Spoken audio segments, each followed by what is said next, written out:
আন্দোলনের সময় আমরা ট্রেনিং নিয়েছি সারা বাংলাদেশের যুব সমাজকে। 2015-16 অর্থবছরে অভ্যন্তরীণ দেশজ উৎপাদন বা জিডিপির প্রবৃদ্ধি 7% ধরে বাজেট ঘোষণা করতে যাচ্ছেন অর্থমন্ত্রী। গত 3 বছর ধরেই তা 7%-এর ওপরে ধরে বাজেট ঘোষণা করেছেন তিনি। চলতি অর্থবছরেও এ লক্ষ্যমাত্রা ছিল 7.3%। এরই মধ্যে পরিসংখ্যান ব্যুরো জানিয়েছে চলতি অর্থবছরে প্রবৃদ্ধি দাঁড়াবে 6.5%। বারবার 6-এর ঘর পার হতে না পারায় এবার শুধু 7% প্রবৃদ্ধি ধরছেন অর্থমন্ত্রী।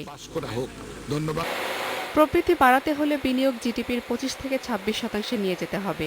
বিনিয়োগে বাধা হয়ে রয়েছে জমির সমস্যা, ঝুলে রয়েছে বিশেষ অর্থনৈতিক অঞ্চল গড়ে তোলার বিষয়ে সিদ্ধান্ত। এছাড়া গ্যাস বিদ্যুৎ সমস্যার সমাধানের সম্ভাবনা দেখছেন না বিশ্লেষকরা। পরিবহন খাতেও নেই তেমন অগ্রগতি। তার উপর রাজনৈতিক পরিস্থিতি কোন দিকে যায় সেটাও বিবেচনার দাবি রাখে। আর একটা বিষয় অবশ্যই মাথায় রাখতে লাগবে, সেটা হচ্ছে যে রাজনৈতিক পরিস্থিতিটা কোন দিকে যায় আর কি। এখন বর্তমান পরিস্থিতি তো মোটামুটি শান্ত আছে, কিন্তু তবুও অনিশ্চয়তার রেশ তো আছেই, এবং এটা যদি ভবিষ্যতে অন্যদিকে টার্ন নেয়, আবার যদি হরতাল অবরোধ ইত্যাদি শুরু হয়, তাহলে তো এটা আরও কঠিন হয়ে যাবে আর কি।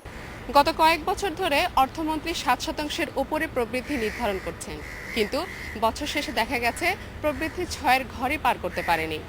এবার রাজনৈতিক অস্থিরতা সত্ত্বেও অর্থমন্ত্রী আবারও 7% প্রবৃদ্ধি নির্ধারণ করেছেন, কিন্তু এই প্রবৃদ্ধি অর্জন সম্ভব হবে কিনা তা নির্ভর করছে সময়ের উপর। জিমি আমির, ইন্ডিপেন্ডেন্ট নিউজ, ঢাকা।